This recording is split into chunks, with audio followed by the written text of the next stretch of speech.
Millions of Indians began voting Friday in a 6-week election that's a referendum on Narendra Modi, the populist prime minister who has championed an assertive brand of Hindu nationalist politics and is seeking a rare third term as the country's leader.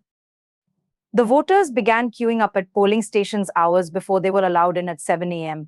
in the first 21 states to hold votes, from the Himalayan mountains to the tropical Andaman Islands. Nearly 970 million voters, more than 10% of the world's population, will elect 543 members to the lower house of parliament for 5 years during the staggered elections that run until June 1st. The votes will be counted on June 4th. Prime Minister Modi urged people to vote in record numbers. "I particularly call upon the young and first-time voters to vote in large numbers. After all, every vote counts and every voice matters," he said in a message on the social media platform X. This election is seen as one of the most consequential in India's history and will test the limits of Modi's political dominance. If Modi wins, he'll be only the second Indian leader to retain power for a third term after Jawaharlal Nehru, the country's first prime minister. Most polls predict a win for Modi and his Hindu nationalist Bharatiya Janata Party, who are up against a broad opposition alliance led by the Indian National Congress and powerful regional parties. It's not clear who will lead India if the opposition alliance called India wins the election. Its more than 20 parties have not put forward a candidate, saying they will choose one after the results are known. The BJP is facing the toughest challenge in southern Tamil Nadu state with 39 seats where the voting is being held on Friday. The BJP drew a blank in 2019 and won one seat in the 2014 elections, with the region dominated by two powerful regional groups.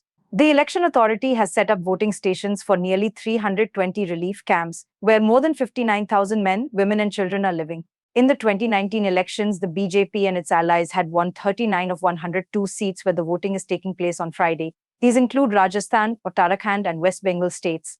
The election comes after a decade of Modi's leadership, during which the BJP has consolidated power through a combination of Hindu-first politics and economic development.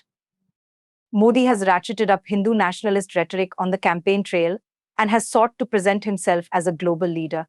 His ministers tout him as the steward of a surging India, while his supporters celebrate his campaign promise to make India a developed nation by 2047, when it marks 100 years of independence.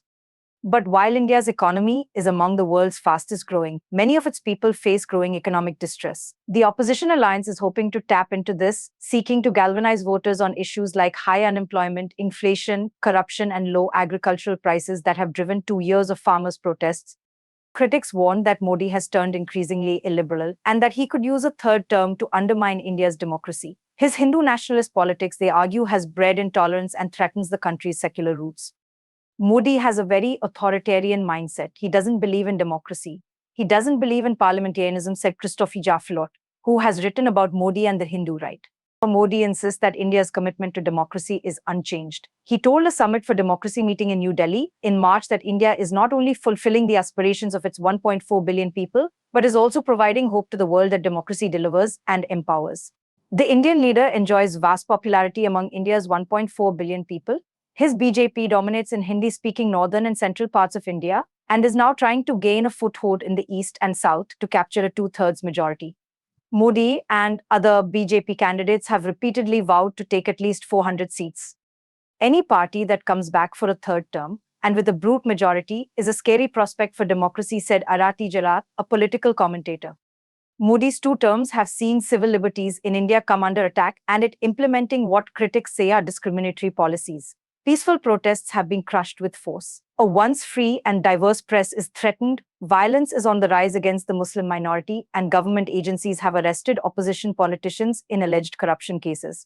The BJP has denied its policies are discriminatory and says its work benefits all Indians. Thanks for watching. Subscribe ORB Network for more updates.